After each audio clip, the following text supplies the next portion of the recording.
Thank you, John. And it's a pleasure to speak after,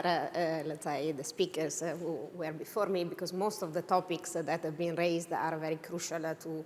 the role that we believe natural gas infrastructures are playing in the region. Let's start from renewables, because let's say I would like to start from a different angle for a while, and it's let's say it's incredible how really we can see in Greece an effective and successful cooperation between renewable and gas. We can see it on a daily basis. In Greece, we have days in which wind and solar represent more than 60% of the total energy production. And that, of course, is an extreme success. And this extreme success is made possible by the fact that the day after, when there is no wind and sometimes also the sun is a little bit,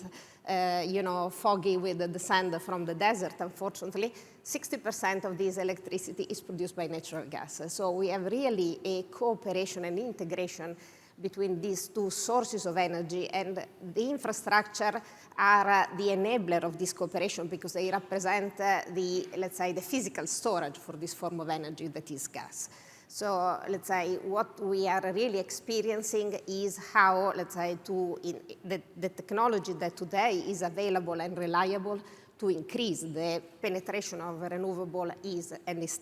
natural gas. And of course, natural gas will have to decarbonize itself, will have to find better ways to be part of the energy mix, reducing its environmental impact, but for sure is allowing the decarbonization by integrating more renewables, while at the same time guaranteeing the stability of the system. Talking about infrastructures and how infrastructure are critical in this period of geopolitical crisis, we all remember 2022, Greece was already in a very positive situation when the crisis happened because had invested significantly in the past with the expansion of the Revitusa terminal and also with the TAP connection. But and this has enabled the country to play a super important role in 2022, not only for itself, but for the neighboring countries, starting from Bulgaria. And in 1 year, we imported almost 80 cargos of LNG, and we reduced physically the import of Russian gas practically to zero. 2022 has been, for me, also a very significant year in terms of public-private cooperation in promoting the development of further infrastructure, because very rapidly a significant investment have been approved, and the cooperation is between the private sector, companies like DESFA, and the public, the ministry, the regulator, who have approved this infrastructure as part of the national gas transmission system, thus enabling us to already deploy significant capital investment in compressor stations, the new interconnector with North Macedonia, and the compressor stations which are under constructions, and that by the mid of next year will allow Greece to be able to export and to feed the vertical corridor with 8.5 billion cubic meter of different sources of gas. Always at the end of 22, we signed the memorandum for the vertical corridor, and January this year we extended the memorandum to Moldova, Ukraine, and Slovak. So let's say a big progress has been made to make it happen. Of course,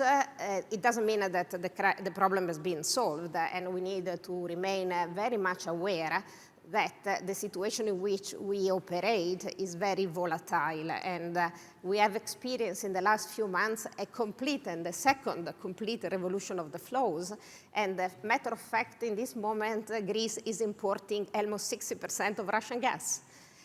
We have a lot of Russian gas in Southeast Europe, which is sold at very cheap prices, and this is, let's say, creating huge obstacle to importers of LNG. And this is creating obstacle to the development and the financiability of projects like vertical corridor,